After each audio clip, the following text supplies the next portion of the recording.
வந்து விஜய் கிட்ட காவேரி வந்து எங்கப்பா அப்படி சொல்லிட்டு கேட்குறாரு. உடனே வந்து காவேரி எங்கே போயிட்டா அப்படின்னு சொல்லிட்டு விஜய் ஃபுல்லாக தேடுறாரு. காவேரி கிடைக்காதுல அவங்க வீட்டுக்கு போய் பார்க்குறாரு. பார்த்தா அங்கேயும் காவேரி இல்லை. அதனால் என்ன பண்ணுறதுன்னு தெரியாமல் காவேரி எங்கே போனான்னு தெரியலையே அப்படின்னு சொல்லிட்டு விஜய் வந்து வராரு.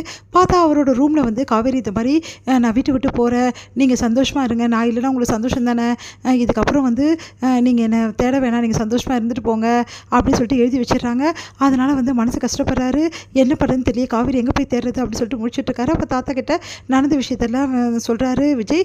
அதை கேட்டு தாத்தா வந்து அதிர்ச்சி அடைகிறாரு. என்னப்பா நீ இப்படி பண்ணி வச்சுருக்க, காவேரி எதுக்கு வீட்டை விட்டு அனுப்புன அப்படின்னு சொல்லி கேட்டோன்னே, இல்லை தாத்தா அவர் ரொம்ப வந்து பண்ண வேலைக்கெல்லாம் வந்து டென்ஷன் ஆகிட்டேன் நான், அதனால் நல்லா கத்தி விட்டுட்டேன், அதனால் வந்து வீட்டை விட்டு நீ போன்னு சொல்லிட்டேன், என் மேலே தான் தப்பு தாத்தா, நான் அப்படி சொல்லியிருக்கக்கூடாது அப்படி சொல்கிறாரு.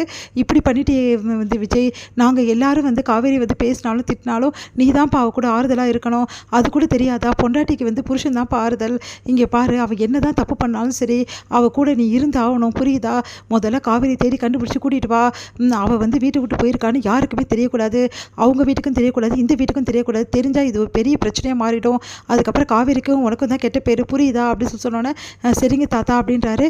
உடனே வந்து நீ உடனே கிளம்பு, காவேரியோடு தான் நீ வரணும், தாத்தா இவங்கெல்லாம் கேட்டால் என்ன பதில் நான் அதெல்லாம் பார்த்துக்கிறேன்ப்பா, நீ போ நான் பார்த்துக்கிறேன், இவங்களாம் எப்படி சமாளிக்கணும் எனக்கு தெரியும் அப்படின்னு சொன்னோன்னே சரின்னு சொல்லிட்டு விஜய் வந்து கிளம்புறாரு. விஜய் வந்து எல்லா இடமும் வந்து போயிட்டு பார்க்குறாரு, கோவிலில் பார்க்குறாரு, பார்க்கில் எல்லா இடமும் தேடி கண்டுபிடிக்கலாம் அப்படின்னு சொல்லிட்டு பார்த்துட்ருக்காரு. பார்த்தா காவேரி எங்கேயுமே கிடைக்கல. என்ன பண்ணுறதுன்னு தெரியல விஜய்க்கு. ஒரே வந்து டென்ஷன் ஆகி அப்படியே ஒரு இடத்துல போய் உட்காந்துடுறாரு விஜய். அவரால் தாங்கிக்க முடியல. சாரி காவேரி, என்னை மன்னிச்சிடு, நான் ரொம்ப பெரிய தப்பு பண்ணிட்டேன், உன்னை அப்படி பேசியிருக்கக்கூடாது, நான் ரொம்ப வந்து உன்னை பேசிட்டேன்ல, உன் மனசு எவ்வளோ கஷ்டப்பட்டிருக்கோம், அதை கொஞ்சம் கூட யோசிக்காமல் நான் ரொம்ப மடத்தனம் பண்ணிட்டேனே அப்படின்னு சொல்லிட்டு மனசு கஷ்டப்படுறாரு விஜய். நடந்த விஷயத்தெல்லாம் நினச்சி பார்த்துட்ருக்காரு.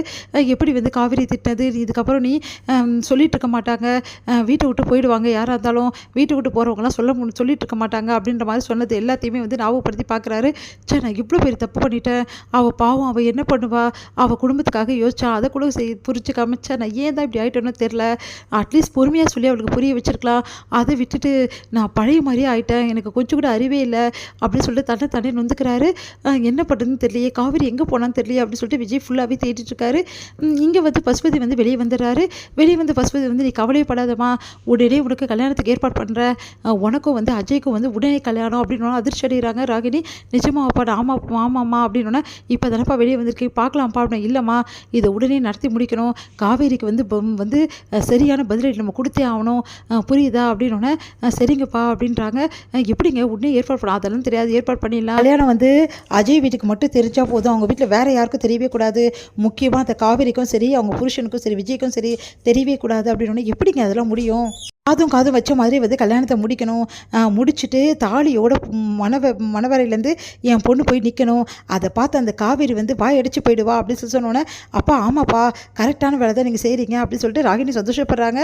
சரிம்மா நீ கவலைப்படாத, உடனே உன் கல்யாணத்தை முடிச்சிடலாம், எங்கெங்கே பண்ண போகிறோம், நான் எல்லா ஏற்பாடும் பண்ணிடுறேன், ஒன்றும் பிரச்சனை இல்லை, அவங்கக்கிட்டே சொல்லிடுறேன், அவங்க ஒத்துப்பாங்களா, அதெல்லாம் ஒத்துப்பாங்க, அஜயோட அப்பாவும் அஜயும் வந்து ரெடியாக இருக்காங்க அப்படின்னு சொல்லிட்டு ராகினி சொல்கிறாங்க. அப்படியாம்மா ரொம்ப நல்லதாக போச்சுன்றாரு.